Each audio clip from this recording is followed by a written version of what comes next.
1947 August 15 ഇന്ത്യയിൽ സ്വാതന്ത്ര്യം വന്നെത്തി. ബ്രിട്ടീഷ് രാജിൻ്റെയും സ്വതന്ത്ര ഇന്ത്യയുടെയും തലസ്ഥാനമായ ഡൽഹിയിൽ ഓഗസ്റ്റ് 14 അർദ്ധരാത്രി തന്നെ ഔപചാരിക ചടങ്ങുകൾ ആരംഭിച്ചു. ഓഗസ്റ്റ് 15 നല്ല ദിവസമില്ലെന്ന് ജ്യോതിഷികൾ വിധിച്ചതിനാലാണ് അങ്ങനെ ആഘോഷങ്ങൾ 14-ാം തീയതി തന്നെ തുടങ്ങാൻ തീരുമാനമായത്. പുതിയ രാജ്യത്തിനായി ഭരണഘടന ഉണ്ടാക്കാനായി 1946 മുതൽ പ്രവർത്തിക്കുന്ന ഇന്ത്യയുടെ പ്രാതിനിധ്യ സഭ, അതാണ് കോൺസ്റ്റിറ്റ്യൂവൻ്റ് അസംബ്ലി, അതിൻ്റെ പ്രത്യേക സമ്മേളനത്തോടെയാണ് സ്വതന്ത്ര പരിപാടികൾ ആരംഭിച്ചത്. കുംഭാകൃതിയിൽ ഉയർന്ന മേൽക്കൂരയുള്ള പാർലമെൻറ്റിൻ്റെ തളത്തിലാണ് ചടങ്ങുകൾ ആരംഭിക്കുന്നത്. മുറിയാകെ ഉജ്ജ്വല പ്രകാശം, നിറയെ കുടികൾ.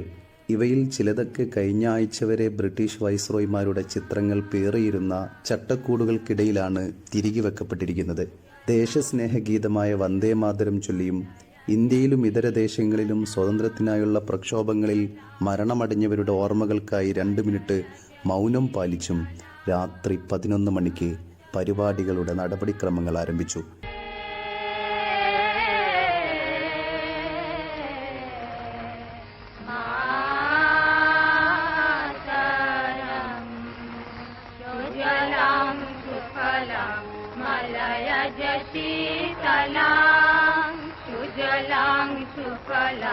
മലയജ ശീതലാം ശശ്യാമലാം മാതരം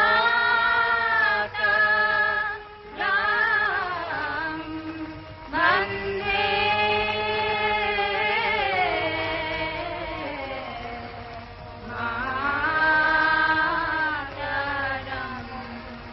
ഇന്ത്യയിലെ എല്ലാ സ്ത്രീകൾക്കും വേണ്ടി ദേശീയ പതാക സമർപ്പിച്ചതോടെയാണ് ആഘോഷങ്ങൾ അവസാനിക്കുന്നത്.